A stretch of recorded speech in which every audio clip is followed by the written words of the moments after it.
ಗಂಡು ಅಂದರೆ ಯಾರು? ಈತ ದೇವರ ಸೃಷ್ಟಿಯ ಒಂದು ಭಾಗ.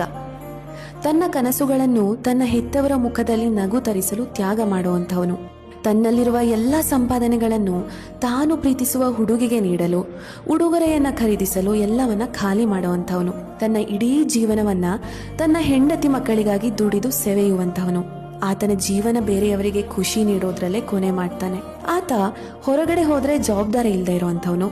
ಮನೆಯಲ್ಲೇ ಇದ್ರೆ ಸೋಮಾರಿ. ತಾಯಿಯ ಮಾತು ಕೇಳಿದ್ರೆ ತಾಯಿಯ ಮಗ, ಪತ್ನಿಯ ಮಾತನ್ನ ಕೇಳಿದ್ರೆ ಪತ್ನಿಯ ಗುಲಾಮ. ಪತ್ನಿಯನ್ನ ಕೆಲಸಕ್ಕೆ ಕಳುಹಿಸಿದ್ರೆ ಪತ್ನಿ ಕೈಯಲ್ಲಿ ದುಡಿಸಿ ತಿನ್ನುವಂಥವನು. ಪತ್ನಿಯನ್ನ ಕೆಲಸದಿಂದ ಬಿಡಿಸಿದ್ರೆ ಅವಳ ಮೇಲೆ ನಂಬಿಕೆ ಇಲ್ಲದಂಥವನು. ಮಕ್ಕಳಿಗೆ ಬೈದ್ರೆ ಆತ ರಾಕ್ಷಸ, ಬೈದೇ ಇದ್ರೆ ಜವಾಬ್ದಾರಿ ಇಲ್ಲದಂತಹ ಅಪ್ಪ. ಆತನಿಗೂ ಒಂದು ಮನಸ್ಸಿದೆ, ಅದನ್ನ ನಾವೆಲ್ಲರೂ ಅರಿಬೇಕು.